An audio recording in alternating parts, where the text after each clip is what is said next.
Do you love breakdowns? Do you need stats? Do you crave insight? Download the AllStar app. UFC, Bellator, PFL 1 Championship, and more. Ad-free, fully customizable. Download the best app in the business. Link in descriptions. You're the featherweight champ now, but 10 years ago you were fighting at welterweight. That's insane to me. I fought a middleweight. So I've fought a middleweight a few times. Okay. Yeah, so my whole amateur career was middleweight.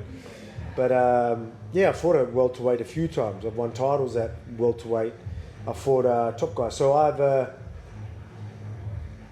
the guy that beat me, I don't know why I'm bringing this up, but the guy that beat me lost to the guy I beat in welterweight. You know what I mean? Like, it's just funny. So it's Anton Zafir. He actually fought in the UFC as well. So yeah, I've fought titles at welterweight, and again, like most of my training partners are always bigger than me. You know what I mean? Again, I've got training partners out on my size and things like that. I've got a couple boys at the gym that are always doing the rounds with me, like your Colbys, your Jarretts, and Justin Van Heeden and all that type of stuff.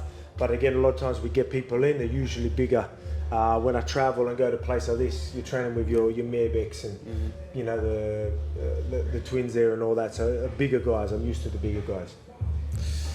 And when you go back to that fight though, that exact fight, and losing and tasting defeat, is it still in your mouth to this day? No, not at all, man. It's not. Like I'm very thankful for that. Again, cliche.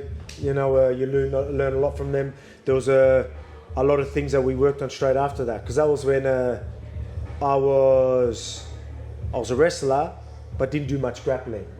So he ended up getting me on my like he ended up getting on top, and then I was struggling to get up. This was a long time ago, so I was like, all right, we're going to do some jiu-jitsu. So I started doing that, and then that became, you know, my grappling, especially in that earlier part of my career in the UFC and all that. That was my biggest part. You know, my rise to UFC.